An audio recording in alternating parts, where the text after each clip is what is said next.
Runt, that's what we need to call you, Maggie Rose, he said with a laugh.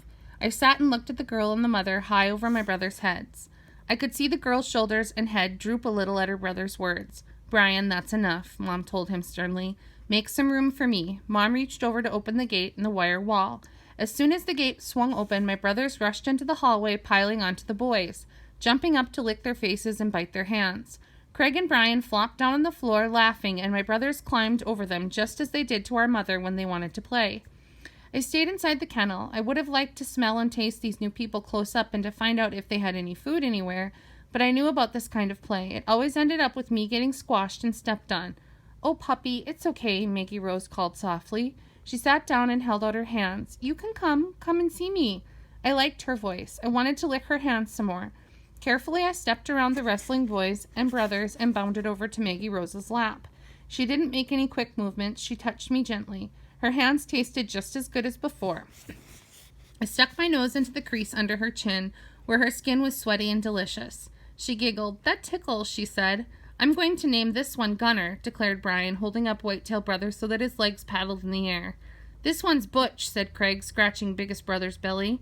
How about Rodeo for the brown one, Brian said. No way, Zev. His name should be Zev. I'm going to name this one Lily, Maggie Rose said. She put an arm around me, and I curled up into a ball in her lap. It felt as cozy as sleeping with my mother. No way, Craig said. How about Katie? How come I don't get to name a puppy, the girl, Maggie Rose complained. Because you're a runt, Brian hooted. I'm not going to ask you again, Brian, Mom warned. Maggie Rose, of course you can name that puppy if you want. Then I'm naming her Lily, Maggie Rose said. Stupid name, Craig muttered.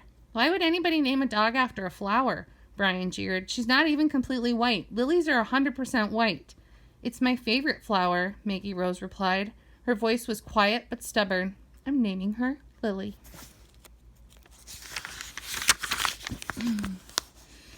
Okay.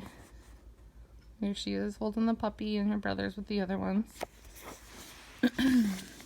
Mom had walked away and was standing a few yards down the hallway, talking to a tall woman I had seen before. The woman had short black hair and boots on her feet. Okay, boys, time to go, Mom called. Aw, Mom, Craig groaned. We just got here.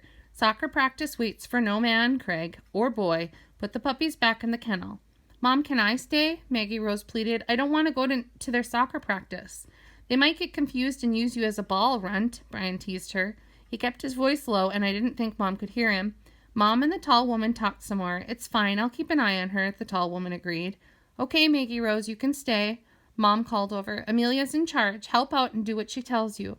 Maggie Rose grinned. She hugged me close to her face, which gave me a chance to push my head into her brown hair and sniff up the scents hiding in it.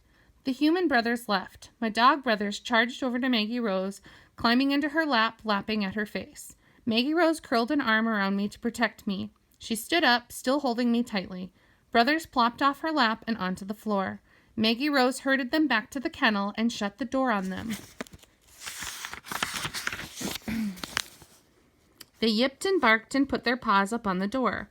My mother, still lying on the back of the kennel, picked up her head and watched alertly, but she made no movements.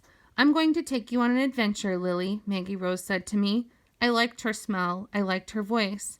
I liked her hands, but I didn't know where she was taking me as she carried me away from my kennel, away from my mother and brothers. Where were we going? And that's the end of chapter 1.